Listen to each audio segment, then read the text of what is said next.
సంక్రాంతి శుభాకాంక్షలు తెలియజేసిన పొన్నా రవికుమార్ ఆంధ్రప్రదేశ్లోని తెలుగు వారందరికీ, మీడియా సోదరులకి, బంధువులకి, పార్టీ నాయకులకి, కార్యకర్తలకి కూటమి ప్రభుత్వం తరపున సంక్రాంతి, కనుమ, భోగి శుభాకాంక్షలు తెలియజేసిన పొన్నా రవికుమార్ రెండు తెలుగు రాష్ట్రాల్లో తెలుగు వారందరికీ సంక్రాంతి శుభాకాంక్షలు తెలియజేస్తూ ఆయురారోగ్యాలతో వర్ధిల్లాలని, ఆ దేవదేవుడు శ్రీ వెంకటేశ్వర స్వామి వారి చల్లని చూపు మనందరిపైన ఉండాలని మనసారా మనకు ఆయన తెలియజేశారు.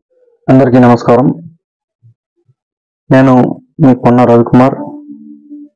ఈరోజు చాలా శుభసూచకం, అలాగే సంక్రాంతి శుభాకాంక్షలు.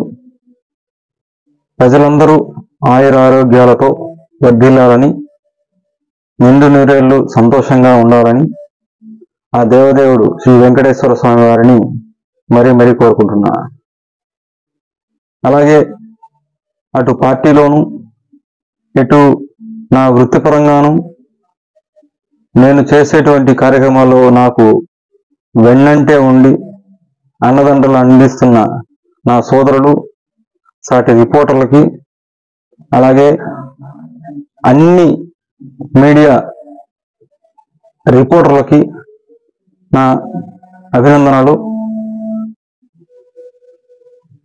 ఈ సంక్రాంతి పండుగని మనం మన తెలుగు రాష్ట్రాల్లో 3 రోజులు జరుపుకుంటాము. భోగి, కనుమ, సంక్రాంతి.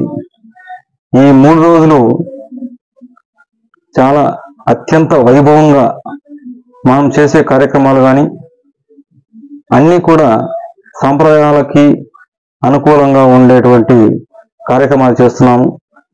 కాబట్టి ప్రతి ఒక్కరూ ఆయురారోగ్యాలతో సంతోషంగా వర్ధిల్లాలని, ఆ వెంకటేశ్వర స్వామి వారి కృపా కటాక్షాలు అందరికీ మెండుగా ఉండాలని మరీ కోరుకుంటున్నాను.